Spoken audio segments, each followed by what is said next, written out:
Bon, bah, génial. Alors, écoutez, voilà, je vais vous raconter un petit peu mon histoire. Vous allez voir, ça fait un petit peu voyager. Il y a eu des hauts, il y a eu évidemment beaucoup de bas. Et avant de démarrer, il y a quelques proverbes que j'essaie de me souvenir au jour le jour. Je vais les partager avec vous. Il y en a un qui me colle bien à la peau, c'est 7 fois à terre, 8 fois debout.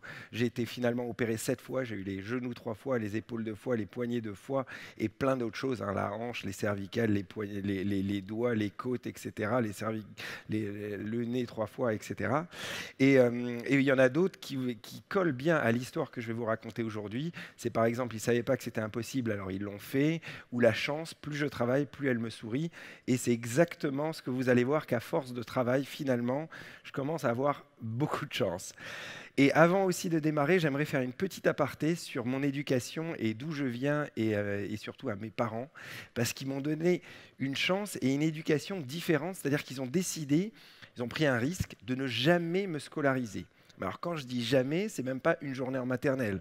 Je suis pas du tout contre l'éducation et au contraire, c'est une chance de pouvoir aller à l'école, mais ils m'ont dit que ce qui est le plus important pour eux, c'est de faire les choses avec passion et les faire avec le cœur. Alors c'est vrai que j'avais pas beaucoup en quelque sorte de bagages en arrivant en France parce que voilà, je parlais pas de langue étrangère, j'avais pas d'expérience dans le business, dans les affaires, on n'était pas spécialement fortuné ni quoi que ce soit, mais j'avais ce talisman pour la vie qui était de voir la vie sans aucune barrière, voir finalement que les solutions et jamais les problèmes, et voir toujours avec optimisme et faire les choses avec le cœur. Donc grâce à ça, j'ai touché finalement un peu à tout et j'ai fait tous les sports inimaginables. J'étais même, en étant plus jeune, magicien professionnel. Je faisais des spectacles de magie. Mais à l'âge de 5 ans, j'ai commencé à faire du roller au pied de la Tour Eiffel, au Trocadéro. Et j'ai dit à mes parents, voilà, c'est ça que je veux faire. J'ai envie de devenir champion de roller. Et puisque mes parents n'avaient pas la peur du futur, malgré qu'on n'avait pas spécialement d'argent ni quoi que ce soit, ben ils m'ont dit, écoute, si c'est ta passion, fonce, on a confiance en toi. Et du coup, j'ai commencé à m'entraîner comme un dingue. Et j'ai réussi à devenir champion. Alors ça, c'est le haut de la vague, mais vous allez voir qu'il y a le creux qui arrive vite après. Donc je vous montre une petite vidéo, regardez. Alors là, voilà, j'ai fait ça pendant 15 ans et c'est parti.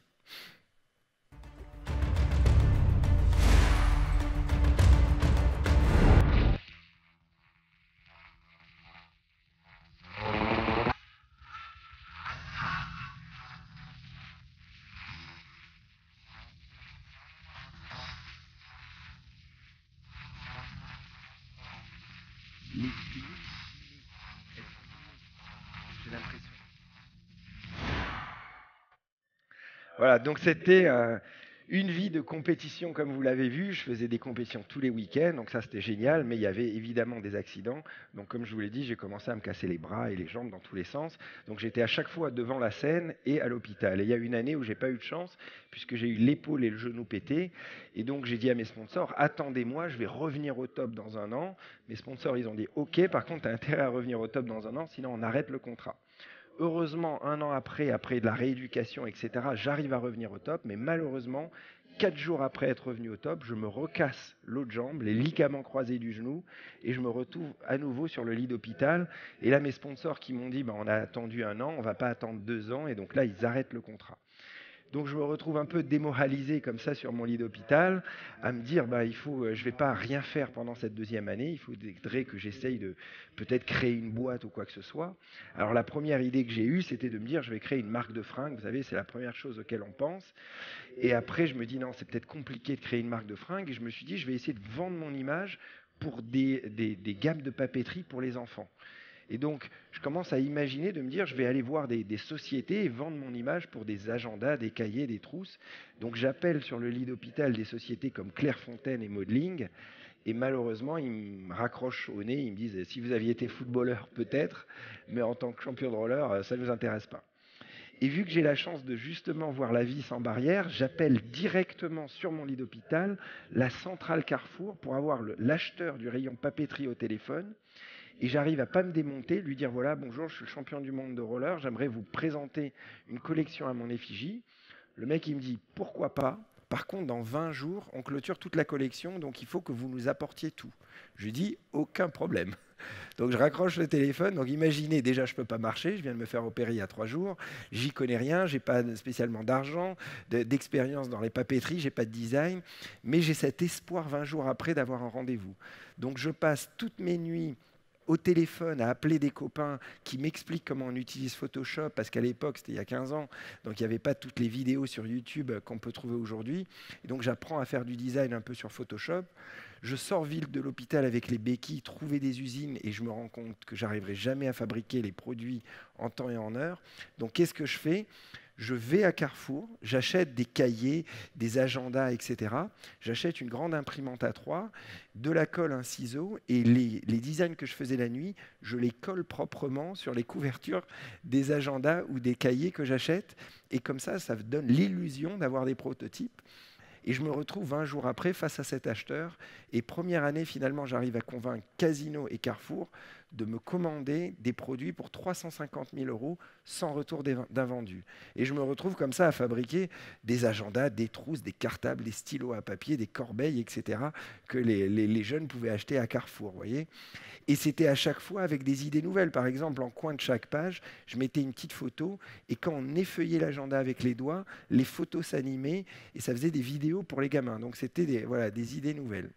Mais je me suis vite rendu compte que si Carrefour, si ça ne se vendait pas bien, l'année d'après, ça serait arrêté.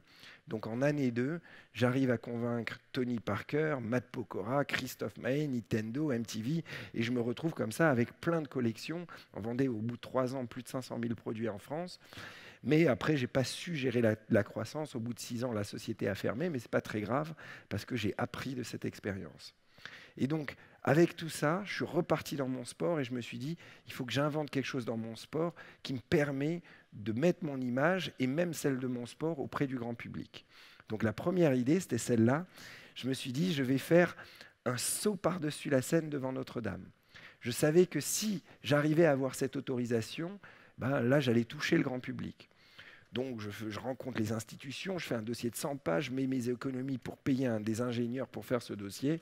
Et globalement, la mairie de Paris me dit, bon, vous êtes bien gentil, mais ce n'est pas possible. Il y a plein de difficultés pour avoir ce type d'autorisation. Mais comme à chaque fois, ils me ferment la porte. Moi, je rentre par la fenêtre avec un sourire et de nouvelles idées. Je leur dis, peut-être à la Tour Eiffel, c'est pas possible. Mais j'ai plein d'endroits. Non, sur la Seine, c'est pas possible. Mais il y a plein d'endroits à Paris où je peux le faire. Et là, les gouvernements français me disent, va à la Tour Eiffel. Peut-être là-bas, c'est possible. Mais en quelque sorte, c'était un discours un peu de politique. Mais moi, j'entends même pas le peut-être. Donc, je vais vers la Tour Eiffel, je refais tout un dossier de 100 pages avec un village que j'imagine au pied de la Tour Eiffel, et je me rends compte que ça va coûter 1 million d'euros. Évidemment, je n'ai pas l'argent, et donc, vu que je faisais des designs, je mets des logos de sponsors sur les rampes en énorme, et je vais voir les sponsors, et les sponsors me disent, si tu as la Tour Eiffel, on te donne le budget. Donc, fièrement, je vais voir le gouvernement français, mais le gouvernement français me dit, Monsieur Chris, il y a des lois en France, il est interdit d'afficher le moindre logo à côté d'un monument historique. Et donc là, clairement, la Tour Eiffel, donc ils me disent, vous ne pouvez pas afficher de sponsor. Et donc je me retrouve totalement coincé. Et la solution que j'arrive à trouver, c'est en regardant le texte de loi, c'est vrai qu'il était interdit d'afficher des logos à côté d'un monument, mais physiquement sur l'événement. Ce n'était pas interdit virtuellement. Donc qu'est-ce que je me dis? Je me dis, je vais construire un show télé. Je vais mettre le logo sur mon t-shirt et m'assurer que tous mes caméramans filment le logo suffisamment en gros plan et incruster en 3D le logo dans les images dans le show télé. Comme ça, je pourrais dire, sur place, il n'y a pas de logo, mais à la télé, il y a des logos. Vous voyez? Et donc là, j'avais trouvé l'astuce pour le faire. Mais même en ayant trouvé cette astuce, malheureusement, l'autorisation arrive et le maire de Paris me le refuse une fois de plus. Et donc là, le maire de Paris m'écrit une lettre en me disant la raison du refus. Et il me dit, globalement, je ne dois pas toucher l'herbe au pied du champ de Mars, à moins de payer 200 000 €. Mais même en les payant, globalement, je n'ai pas le droit. Et donc, l'ancienne idée, c'était celle-là de faire un saut en longueur sur l'herbe du champ de Mars. Et là, j'ai toutes mes équipes qui abandonnent en quelque sorte parce qu'ils se disent, on nous fait tourner en rond, ça ne sera jamais accepté, etc.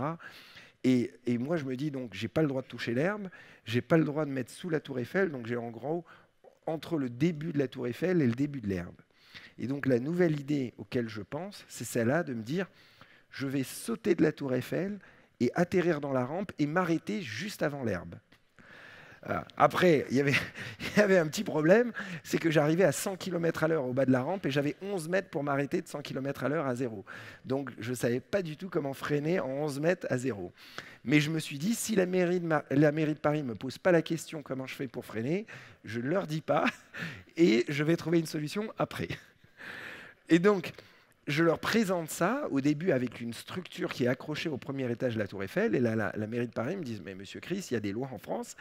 Il est interdit d'accrocher quoi que ce soit à la Tour Eiffel. Il n'y a aucune boîte d'assurance au monde qui va assurer la Tour Eiffel. Vous voyez ce que je veux dire? Et donc, je leur dis, mais comment voulez-vous que je saute de la Tour Eiffel si je ne peux rien y accrocher? Donc, ils me disent, c'est pas notre problème, c'est la loi. Et donc, comme à chaque fois, avec de l'imagination, j'arrive à trouver des solutions. Et donc, la solution que j'ai trouvée, c'est de faire monter 2 bras métalliques qui s'arrêtent à 30 cm de la Tour Eiffel, et donc pour donner l'illusion qu'elle y est accrochée. Comme on peut voir, finalement, je pouvais toucher la Tour Eiffel avec ma main, mais la nacelle n'était pas accrochée, c'était comme un mât de bateau. Et comme ça, je les rends fous. Même la structure, ils me disent, on ne peut pas fermer la route en bas. Bah, très bien, je surélève la structure, ça fait un pont, les voitures passent en dessous, etc., etc. Donc je les rends dingues. Et je passe mes nuits à apprendre à faire tous les trucs 3D qu'on voit ici. Et donc, avec 3 nuits blanches et des idées un peu farfelues, je leur reponds un nouveau dossier de 100 pages avec les solutions à tous les problèmes. Et en parallèle, j'essaye de prendre la tête à l'assistante du maire de Paris pour obtenir un rendez-vous. Et finalement, j'y arrive et je me retrouve face au maire de Paris. Et quand j'arrive dans le rendez-vous, le maire de Paris a une note de ses équipes techniques qui lui disent « Bon, bah, il a répondu à toutes les solutions. » quoi. Et donc, le maire de Paris me dit « Si tu veux que je te donne l'autorisation, tu dois me prouver qu'il ne t'arrivera rien. » Et il a raison. Et donc, comment j'ai pu lui prouver? Je lui ai dit « Je ne sais pas comment je vais faire, mais l'idée que j'ai trouvée, c'est de me dire « Je vais construire cette rampe géante sur un terrain vague. » Et répéter le saut 2000 fois pendant 4 mois, faire 500 sauts tous les mois, le filmer et envoyer la cassette vidéo au maire de Paris. Je me suis dit, si le maire de Paris, il a tous les mois une cassette vidéo où il voit 500 fois le même saut, au bout d'un certain moment, il va se dire, c'est bon, quoi. Et grâce à ça, j'arrive à obtenir cette autorisation finalement impossible de sauter de la Tour Eiffel. Mais bon, c'était quand même pas si simple parce qu'il fallait avoir les sponsors. Donc j'ai rappelé SFR à l'époque. SFR, malheureusement, m'ont dit on a alloué le budget à la Coupe du Monde de foot. Donc je pouvais récupérer le budget que si la France perdait. Donc vous comprenez que j'étais face aux qualifications le jour où Thierry Henry, à l'époque, a mis la main et a qualifié la France. Et moi, j'espérais qu'on perde. Mais bon, j'ai perdu mon budget. Et donc à la fin, je me retrouvais dans un problème où j'avais pas assez d'argent pour faire l'événement, et donc il fallait que je fasse des pieds et des mains pour faire rentrer le budget. Et donc qu'est-ce que j'ai fait? J'ai été voir tous les fabricants et je leur ai dit, vous savez quoi? Faites-moi gratuit.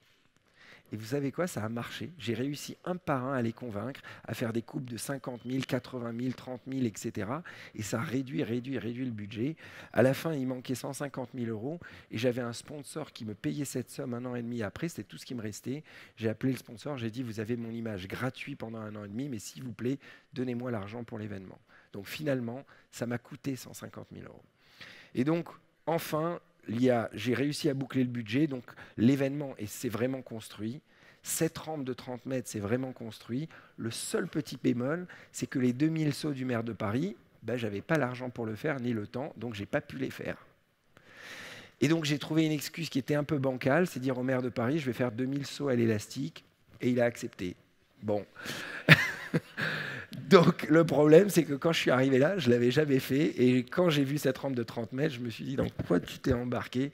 Parce que ça fait vraiment, vraiment peur. Et en plus, il y a 100 000 personnes qui sont venues voir le saut. Et donc ça vous foutait voilà, vraiment les boules. Et comme vous voyez, je n'ai pas touché l'herbe.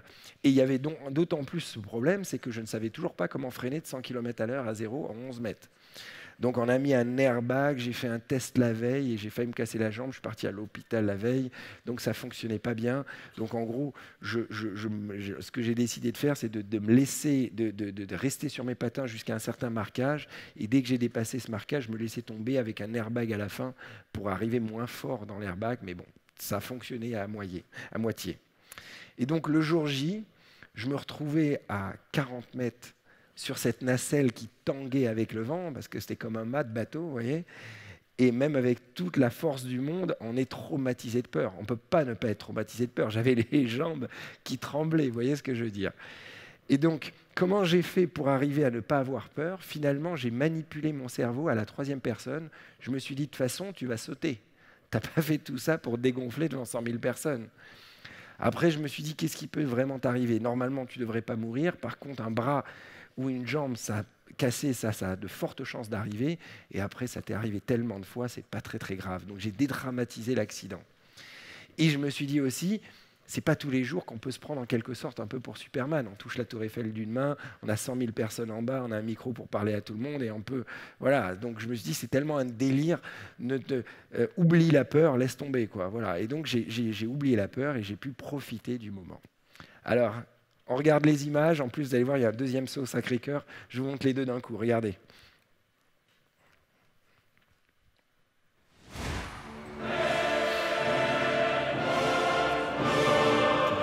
Bonjour Paris!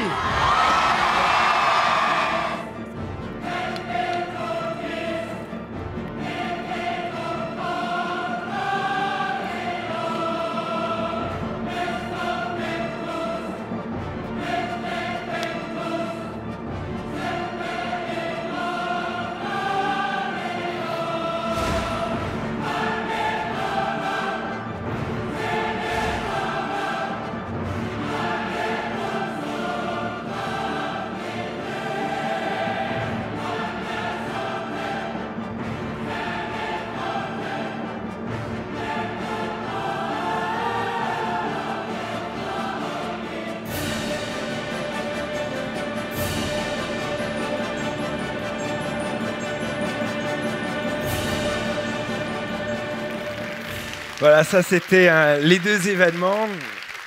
Après, il y en a eu beaucoup d'autres que j'ai essayé de monter. Il y en a un, je vous montre juste des images 3D que j'avais fait justement la nuit et j'ai failli avoir les autorisations, mais je ne sais pas pourquoi je ne les ai pas eues. Je voulais sauter du haut du Rockefeller Center à 150 mètres en haut de l'immeuble, faire un saut à l'élastique, décrocher l'élastique, tomber sur la rampe en bas. Je ne sais pas pourquoi ils m'ont pas donné les autorisations. Voilà, il y avait tout ça. Après, et là j'ai fait vraiment des trucs incroyables pour avoir l'autorisation et ça a vraiment failli marcher et j'abandonne pas, hein, peut-être dans le futur ça se fera. Et donc il y a eu aussi après une vie un petit peu comment dire, de présentateur télé ou d'aventurier avec des émissions. Je vous montre quelques trucs. Regardez ça.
Vous êtes prêts, Paris? Dieu, mais c'est exceptionnel. Regardez ça, regardez le monde. Extrême aventure en Indonésie, au pays du Karapan Sapi, ça commence maintenant.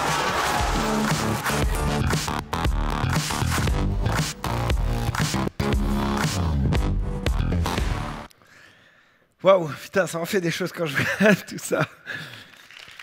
Donc, Tout ça, c'était en quelque sorte l'ancienne vie, mais bon, c'était vraiment génial, c'était des super pages à passer, mais bon, on évolue dans la vie. Et il y a 5 ans en arrière, une fois de plus, je me suis retrouvé sur mon lit d'hôpital avec les ligaments croisés du genou. Et à chaque fois que je suis sur ce lit d'hôpital, je me pose un peu et je me dis, putain, il faudrait peut-être que je me réinvente ou que je fasse autre chose. Et donc là, je me suis dit, il faut que je trouve en quelque sorte ma nouvelle tour Eiffel. Et je me suis dit, je vais essayer de me lancer dans l'entreprise. Et en quelque sorte, sur ce lit d'hôpital, j'ai marqué une sorte de formule magique avec 8 points. Et donc, je vais vous les partager. Et donc, je me suis dit, moi qui ai toujours été dans une petite industrie, le premier point, il faut que je choisisse la plus grande industrie au monde. Parce que tant qu'à faire, on n'a pas. Si je vais être dedans pendant des années, autant être dans une industrie gigantesque. Je ne serais peut-être pas le premier au monde, mais je prenais l'exemple, par exemple, le 1000e footballeur gagnait mieux sa vie que moi qui étais le meilleur en roller, vous voyez. Le deuxième point, je me suis dit, il faut arriver à ubériser cette industrie. C'est-à-dire que on peut être dans la meilleure industrie, il faut essayer de la réinventer. Si on réfléchit bien, Uber est le plus grand réseau de taxis au monde, mais ils ne sont pas propriétaires des taxis. Airbnb est le plus grand réseau d'hôtels au monde, mais ils ne sont pas propriétaires des murs. Moi, le premier point, je me suis dit, je vais choisir le monde des télécoms. Au moins, j'étais sûr de ne pas me gourer. Et donc, je me suis dit, comment je peux réinventer les télécoms? C'est-à-dire, est-ce que je peux créer le plus grand opérateur au monde sans être propriétaire des antennes?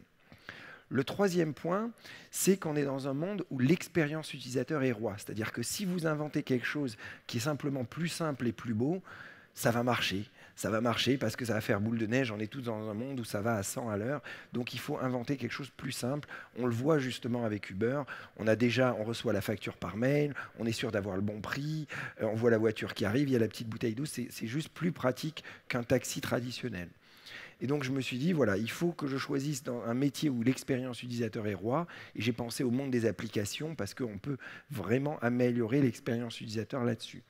Après, je me suis dit, il faut que je sois propriétaire de ma marque. Quand j'avais, je vous rappelle, les gammes de papeterie, j'avais par exemple l'image de Tony Parker. J'avais perdu l'image de Tony Parker après 3 ans. J'ai eu un grand trou dans mon chiffre d'affaires. Donc, je me suis dit, il faut que je sois propriétaire de ma marque parce que je ne pourrais jamais construire de quelque chose de mondial sans en être propriétaire. Et je me suis dit aussi, le 5e point, qu'il faut que cette marque puisse se vendre de la même façon dans tous les pays. Pour prendre l'exemple de Tony Parker, son image se vendait super bien en France, mais au Japon, il fallait que je trouve le Tony Parker japonais. Vous voyez ce que je veux dire? Et donc, je me suis dit, il faut que je vende une marque qui soit tout de suite mondiale et que je peux vendre de la même façon dans tous les pays. Après, justement, dans la vente, il faut que je choisisse une distribution mondiale. Toujours avec l'exemple des gammes de papeterie que j'avais. Quand je voulais vendre mes gammes de papeterie ou celles de Tony Parker, il fallait convaincre Carrefour, Leclerc, Casino, etc. en France. Et aux États-Unis, il fallait convaincre Walmart. Donc c'était très, très, très long de le faire dans tous les pays. Et je me suis dit, ce qui est pratique dans le monde des applications, c'est qu'on est tout de suite mondial. OK, on paye 30% à Apple et Google, mais tout de suite, si on a un bon produit, on peut le vendre au Japon, en Australie, partout, instantanément. Après, le 7e point, je me suis dit, il faut que je vende un produit qui se vend finalement 24 heures sur 24, 7 jours sur 7, où l'augmentation de la vente ne me fait pas augmenter les charges. C'est-à-dire que, je prends un exemple, j'avais un magasin de rollers à l'époque. Ce magasin de rollers, je ne pouvais pas... Déjà, il était ouvert que du lundi au samedi, de 9h à 18h. Donc, je ne pouvais pas vendre le soir à 4h du matin, le week-end. Et aussi, si je voulais vendre des millions de paires de patins, ce n'était pas possible. Le seul moyen, c'était d'ouvrir de différents magasins de rollers, donc d'augmenter les salariés, les charges, alors qu'un produit électronique comme, par exemple, un forfait Spotify... Eh ben, ils ont le même nombre d'ingénieurs et ils peuvent vendre 1 million de forfaits ou 10 millions de forfaits, même le soir et les week-ends. Donc voilà, je me suis dit, il faut que je trouve un produit qui est sans limite de temps et de pays et aussi de quantité, et ça ne m'oblige pas d'augmenter le nombre de salariés. Et le 8e point, qui est le plus facile à dire, mais très difficile à trouver, c'est clairement, il faut arriver à inventer quelque chose qui n'existe pas.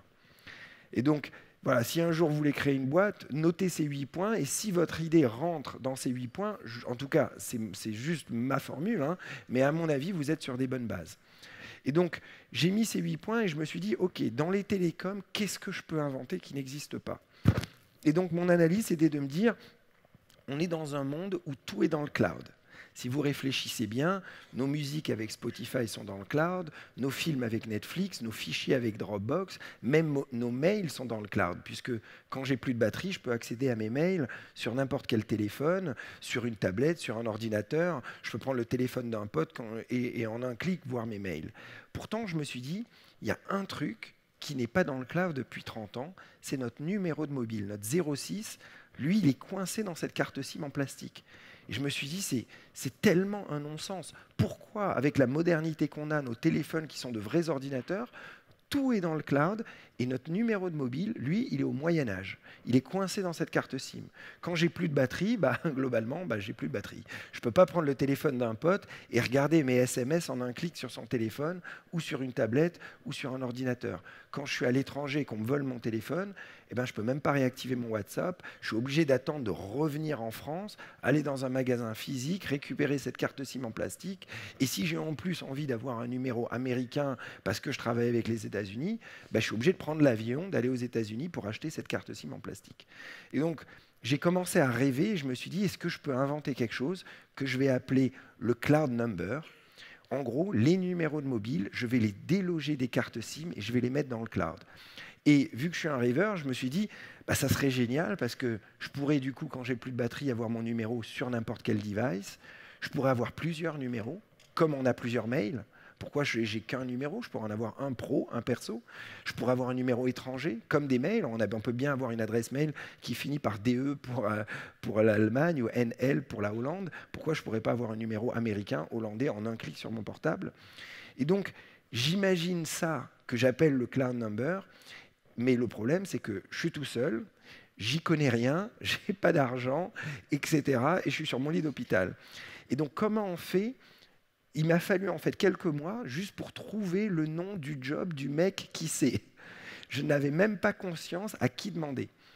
Au bout d'un certain nombre de mois, je comprends que c'est un chef architecte télécom. Donc lui, il sait. Donc je cherche un chef architecte télécom, j'en trouve deux. Celui de Bouygues et celui d'Orange. Celui de Bouygues était toujours en poste chez Bouygues, donc il ne pouvait pas vraiment m'aider. Il a juste fait amicalement avec quelques déjeuners. Par contre, celui d'Orange venait de quitter Orange, donc je lui dis, est-ce que je peux t'embaucher à la journée? Il m'a dit, OK, c'est 1 500 € par jour. Je lui dis, bon, OK, est-ce qu'en 2-3 jours, tu peux me dire si mon idée est faisable? Il me dit, OK. Donc il me fait des diagrammes compliqués et il me dit, écoute, c'est faisable techniquement et légalement, ça n'a jamais été fait. Le seul problème, il n'y a qu'un opérateur mobile mondial qui peut le fabriquer. Alors je lui dis, globalement c'est mort, parce que moi ce que je voyais dans les médias, c'est qu'un opérateur mobile mondial, ça coûte des milliards, vous voyez. Et il me dit, en fait non, tu peux créer ton opérateur mobile mondial, il y a des façons de le créer moins cher, mais quand même, tu vas avoir besoin de beaucoup d'ingénieurs et des millions d'euros quand même pour le faire. Il me dit, donc tu as soit cette solution, soit tu vas voir SFR, Orange, Bouygues, mais là, tu es parti pour un tour de grand 8, ça se fera sûrement jamais, et en plus, peut-être, ils peuvent te voler l'idée. Mais il me dit, tu peux, pour démarrer, avant de tout de suite lever tes millions et construire ton opérateur, démarrer avec un opérateur existant à qui, en quelque sorte, tu lui sous-loues l'accès au réseau et aux antennes. Et donc, je fais signer un NDA, je rencontre différentes sociétés, j'en rencontre une société française où les deux fondateurs étaient encore à la tête. Et donc, je leur dis, est-ce que vous pouvez me le fabriquer? Ils me disent, on peut te fabriquer cet accès aux antennes, ça va te coûter 150 000 € et après, il faudra nous payer, je ne sais pas, 10, 20 000 € par mois, en tout cas, à vitam aeternam, pour utiliser l'accès en quelque sorte au réseau. Mais vous voyez, sur ce lit d'hôpital, je me dis, j'ai un ingénieur qui me dit que c'est possible et cette société qui me dit si je paye, je peux le fabriquer. Et vu que je ne vois que les solutions, jamais les problèmes, j'arrête tout le truc artistique au roller, je m'enferme chez moi, je fais un dossier de présentation la nuit, un business plan et un prototype de design d'une application animée avec des designs, et je vais voir les fonds d'investissement. Et là, clairement, les fonds d'investissement, quand je prends rendez-vous, ils se disent bon, Taïkris va nous présenter un truc autour des sports extrêmes. Alors déjà, il me voit arriver en roller, en béquille.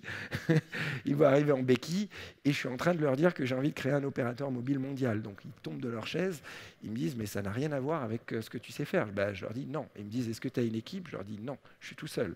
Mais je trouve que cette idée est révolutionnaire, etc. Bon, en gros, ils m'ont dit rêve. Donc ils m'ont dégagé.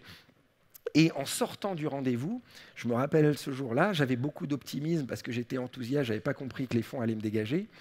Mais j'ai à ce moment-là mon chirurgien qui m'appelle, qui est de Lyon, et qui me demande si ma jambe va mieux et si je fais bien la rééducation. Et en fait, en plus, je ne la faisais pas du tout, donc, parce que j'avais tellement pas le temps. Donc mon chirurgien me dit, mais qu'est-ce que tu fais? Tu n'es pas à la rééducation, etc. Et je lui raconte, je lui dis, écoute, j'ai eu cette idée géniale de mettre des numéros dans le cloud, etc., etc. Il me dit, écoute, moi, ça m'intéresse, j'ai envie d'investir. Et donc là, ça m'a fait comprendre qu'en fait, je ne cherchais pas au bon endroit. Au lieu de chercher auprès des fonds, je devrais demander à mon entourage. Et là, j'arrive à convaincre, tenez-vous bien, tout mon entourage. Alors, mon chirurgien, c'était le premier, son beau-frère, sa sœur, et mon comptable, mon avocat, mes potes riders, bref, tout le monde. Et j'arrive comme ça à convaincre 130 personnes. Et vous savez combien d'argent ces 130 me donnent? J'arrive à rassembler 10 millions d'euros avec ces 130. Alors, je ne les ai pas eus en un mois. Hein. J'ai eu, je crois, 1 million en un mois avec 30 personnes. Après, il m'a fallu 2 mois de plus pour récupérer 2 millions avec 29 personnes de plus. Et pendant 4 ans, j'ai vécu d'une façon folle parce que je perdais 250 000 euros par mois pour construire le truc et j'avais jamais un mois d'avance de trésorerie. C'est-à-dire que je démarrais le début du mois, je payais les salaires le 23. Si je ne trouvais pas 250 000 euros à la fin du mois, je fermais la boîte et donc je cherchais partout de l'argent comme je pouvais et finalement j'ai réussi. Et donc j'ai fabriqué ce truc-là que j'ai appelé On-Off, donc qui est une application qui est téléchargeable sur l'Apple Store ou Google Store. Vous pouvez la télécharger en un clic. Et cette application donc, vous permet en un clic d'avoir un deuxième numéro sur votre portable. Donc le numéro, il est clairement dans le cloud. Vous voulez un numéro pro ou un numéro perso, un numéro pour vendre votre voiture sur le bon coin. Pas besoin d'avoir une deuxième carte SIM. Vous téléchargez On-Off et dans la seconde, vous avez un numéro qui est 100%, qui marche 100%. Vous pouvez appeler avec, recevoir des appels, envoyer des SMS. Vous pouvez même créer un WhatsApp avec. Et vous pouvez le mettre on et off à volonté. Dès que vous appelez l'international, on est jusqu'à 50 fois moins cher. Vu qu'ils sont dans le cloud, quand j'ai plus de batterie en soirée, je peux prendre le téléphone d'un pote et en un clic, mon numéro apparaît sur un autre téléphone ou sur une tablette ou un ordinateur. Donc on a vraiment créé le cloud number. Et donc pour résumer un petit peu la société où on en est, aujourd'hui donc j'ai à peu près 50 collaborateurs. Les fonds d'investissement ont accepté de rajouter 10 millions d'euros de plus. Donc, ils ont accepté au final de payer 10 fois plus cher que le premier prix que je leur avais proposé il y a 5 ans. Comme quoi, la persévérance, on arrive à courber le destin là-dessus. J'ai réussi donc à devenir expert en télécom et à inventer quelques brevets, même moi-même. Donc, normalement, personne ne pourrait arriver à recréer la même chose sans ces brevets. Donc aujourd'hui, on a des licences télécom dans 21 pays. Si tout va bien, d'ici 2020, on devrait être, sur le papier du moins, le premier opérateur mobile mondial en termes de nombre de licences. On a bientôt 1 milliard de SMS échangés. Ça, c'est hyper encourageant de me dire que sur ce lit d'hôpital, j'ai imaginé un truc, il y a eu 1 milliard de SMS échangés là-dessus. On arrive relativement à l'équilibre financier, mais bon, le mois dernier, on commence à faire un peu d'argent. On est vraiment encore à l'équilibre, mais c'est hyper encourageant qu'on commence à faire des millions d'euros par an. Et donc voilà, c'était pour vous raconter cette histoire. Et finalement, si j'analyse tout ce que j'ai pu faire, je me dis, je n'ai pas spécialement plus de talent que les autres, j'ai simplement la vision de la vie sans barrière. Je vois, comme je vous l'ai dit, que les solutions et pas les problèmes. Le fait de faire les choses énormément avec le cœur, j'arrive à mettre à bord de mon train tout le monde. Et après, il y a le dernier point qui est le plus important, c'est le travail. Et donc, quand on regarde bien les proverbes que j'ai dit au début, finalement, le travail, plus je travaille, plus j'ai de la chance. Et même si ça n'avait pas marché, de toutes les façons, j'aurais appris de cette aventure. Et j'ai appris de tellement d'aventures précédentes qui m'ont aidé à me lancer là-dedans. Voilà, je vous remercie.